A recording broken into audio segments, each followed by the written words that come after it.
Hey everybody, Karen from Karen Goes Carnivore. I hope you're doing well today. So I thought I would show you my process for my electrolyte drinks that I make every couple days, okay? So I've talked about the bottles that we're using. These are glass bottles with a sterling silver, right? Can you imagine? A stainless steel cap, okay? There's a little plastic on here, but it doesn't touch the drink, okay? So I am going to basically, at this point, wash these real quick. I just run them under hot water. I would say probably every 2 weeks I'll probably put them in the dishwasher, but I run them under hot water real quick and just kind of not make a huge deal about it. Maybe I'll run them once a week. I haven't decided yet. But when we're done drinking one, what we've been doing is just sticking them over here. So then I know, when I need to fill them actually. So it's not great. I mean, to have them on the counter, but whatever, what are you going to do? So there's actually two bottles. One has no rope on it or a handle, and the other one has a handle. Okay, I'll talk about the cover in a minute. This one has a handle. So you can actually order the ones with a handle or without a handle, okay? The ones without a handle, I think you can order on their own, or the ones without a handle come with this, each, you get like 6 or 7 covers, depending on how many come in an order, okay? So, and then you can just have your handle on here. I kind of like these, although they take up more space in the fridge, okay? So what I've been doing is I leave them off in the fridge, and my husband could care less about these. So when I pick up one, like I was drinking this today, I'm drinking this right now, I will put it, I leave these two little sleeves. I have probably 7 of them or 8 of them, but I leave 2 of them in the cabinet, and I can just pull it out when I'm using it. Because then, there's perspiration on the bottle, and it's nice not to get that all over. So, and it's not as cold touching it or holding it. So you can kind of decide, I ended up just getting, these first, and then I saw the ones with the covers on it. So I don't know. I feel like I don't really need this loop on there. I might cut one off or 2. I'm not sure. I might cut one off. I'm not sure. Okay, so I'm going to go ahead and wash these, and I'll come back then and show you what I'm doing and talk about what I'm putting in it, okay, for the electrolytes. Okay, so I have the bottles all filled with water now. Now this is filtered water. We have a filter water on our faucet. And so we actually got the filter that we get is, oh boy, I'd have to look for the company. I might not be able to find it right away, but if you guys are interested, will you let me know?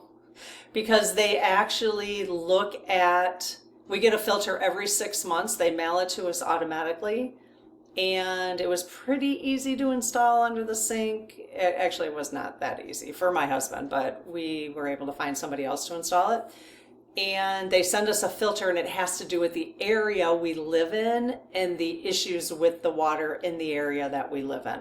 And it was created by the folks who did the research in Michigan. I can't remember what small town it was in Michigan, that they had horrible water situation many years ago. Was it Kent, Michigan or something like that? And they then, now I think it was like 2 people who came up with this way of filtering water specific to areas. So it's kind of cool. So fingers crossed that it's actually doing what it's supposed to do. But so that is nice because it just runs automatically on there's nothing extra on top of our sink here. It's just a regular faucet. And then as long as I'm running the cold water, the filter is working. Okay. Okay, so we've got the water all set up. So basically what I did is I had bought Element because, everybody on Carnivore, they're all sponsoring Element. You'll see like, oh, today's sponsor is Element, right? LMNT. for electrolytes. Okay. I'm not sponsored by them. So, um, and I probably would not do it only because I find them, I mean, it's extreme. They're really expensive. You should be able to put together your own electrolyte combination, okay, and buy it much, much more, I was going to say just cheaper, okay, much more inexpensive. So, and I'm going to do that next, but I had all these Element little packets. Now, I only bought the blue ones that had no additional, anytime there's anything that says natural flavor, it's like, yeah, that's probably toxic. Like, what is natural flavor? At least I heard that at one point. So I never eat anything or buy anything that says natural flavor in it. So all of their flavored ones have natural flavor, but they use the term natural. It's a disguise for something. So that's actually not natural. Okay. So anyways, yeah, we obviously really, really care about what we're putting in our bodies when we're doing carnivore. So we have to be careful about most things. So anyways, I did write down the electrolyte from the elements. Forget the stevia. So the elements, this is how much is in each. It's 1,000 milligrams of sodium, 200 milligrams potassium, 60 milligrams of magnesium. Okay, so I dumped all of the element packets. I literally cut them all open because I was like, oh, it's such a pain to have to do this, cut each one every day and fill it in. I don't know. I liked efficiency. Okay, so I dumped all of them in here. Okay. And then I figured out the amount of stevia because I just can't drink this without a little, it tastes like lemonade now because I do add lemon, which I want to talk about in a minute, but so I do add stevia. Okay. And so far, stevia does not bother me as far as I know. I'll find out when I get my cellular work done, the results back. But so far, I think I'm okay with that. That's, it's organic stevia. It's not green stevia, which I just learned about the other day. So I haven't tried that yet. So obviously it's processed, but so was, well, I don't know, sodium, potassium, magnesium. I don't know how processed that is, but so I figured out a 1/8 of a teaspoon of stevia with one element packet was what I wanted in one of these bottles. Okay. So I then dumped each one in here. I counted the number. So I had 96 packets. That's how many I bought. So I had bought 96 packets. Now it was filled up. We've been doing it for a couple weeks. So it was filled up. So then I added 96 1/8 teaspoon of stevia to that bowl. Okay. So it's a perfect little mixture. Okay, so I basically then I figured out, well, how much of that? So it's a half a teaspoon.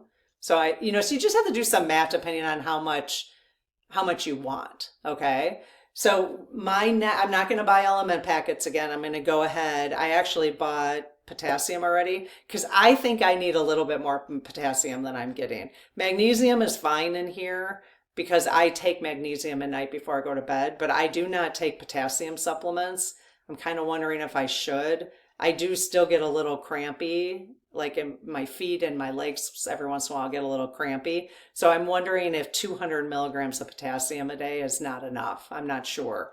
But I'll find out when I work with that person for my cell work. So that I mentioned in a previous video. The sodium is fine. I do heavily salt things anyways, so I'm quite happy about that. I can have that salt. So, so basically I take a half a teaspoon of this powder, okay, and I just basically dump it in each bottle, okay. Then I bought powdered lemon, organic lemon. Now this is processed too, obviously. And yes, I could use fresh lemon, but I'm being, some things it's just nice to have convenience. So I don't know at this point if this is going to cause me issues. I will talk with the woman I'm working with for the cell information. I will talk to her about this. Plus, the question is, yes, I do want to heal my body. And the question is, this actually has oxalates in it. because I know people will say to use lemon juice to slow down oxalate dumping. And I'm like, well, obviously I'm adding oxalates to my body every day. So that is a question on the table that I haven't resolved. I mean, I've been doing this for 5 weeks, so this is just a work in progress. So I would love your opinions on that. If you guys think, now I'm using a half a teaspoon of this. So I do a half a teaspoon of my basically elements combination with stevia and a half a teaspoon of the lemon in each bottle. And then you do have to shake it up a little bit. So I will have to shake them before I put them in the fridge. So that's basically it. So yeah, let me know what you know about the lemon. If you think that it's harder for your body to heal if you keep adding something like that, or maybe that's why I haven't had severe oxalate dumping in the last 5 weeks, because I've been drinking this. I just don't think I will drink. I think the question is it better for me to drink the electrolytes with the lemon than not drink the electrolytes? That's the question on the table. Now, I do believe I get enough sodium by salting my steak. I get enough magnesium. The question is, should I just take a potassium supplement and not have to do this at all? That is the question. And then just drink water. So that is something that's on my mind right now. So let me know what you think about that. Okay? So what are you doing for electrolytes? Do you still, I mean, I've heard people say that they don't, after their body has healed and their body has settled, that they don't have to do electrolytes like this. But I wonder if they're taking supplements or if they're just getting enough of it from the meat they're eating. I'm not sure. But I definitely know that I'm still a little crampy, so I'm missing something. And it's probably the potassium. But I'm going to wait. Again, I have 2 days and I'm having my meeting. So I'm just kind of waiting on that. So yeah, let me know what your experience with electrolytes has been, especially for newer folks. They can read your comments. I think that would be really helpful, be helpful for me. This has been an area, one of the reasons why I wanted to record this is because this has been an area that I've had to hunt and peck for. Just like, what are people doing? What are they thinking about with electrolytes? What's the pros and cons? How important are they? Can you just do supplements? That kind of stuff. So those kind of things are on my mind. But this has been this took me a couple weeks to figure out this system so that I was actually drinking them. So my husband and I drink about 3 of these a day. So we're not getting a full elements packet. It's probably like 1.5 probably, because when I do a teaspoon of this in each bottle, it's not a full elements packet for sure. So we're probably like getting 1.5 elements packet when we have 3 bottles is my guess. So, and he cramps every once in a while, but not too much. So I think he's having a little bit more carbs than I am. I have a sneaky suspicion. He's not doing it for like the healing properties, but he loves the meat, my husband. So I think he is probably at the gas station when he gets a hamburger, he's probably eating the bun every once in a while. Not too much though, because he's enjoying. He actually notices when he does that, the way his body's feeling now. He wasn't noticing that before. So that's really good. But okay, well, let me know your electrolyte story and your tips, and we'll all learn from them. Okay, thanks you guys. We'll see you in the next video. Bye-bye.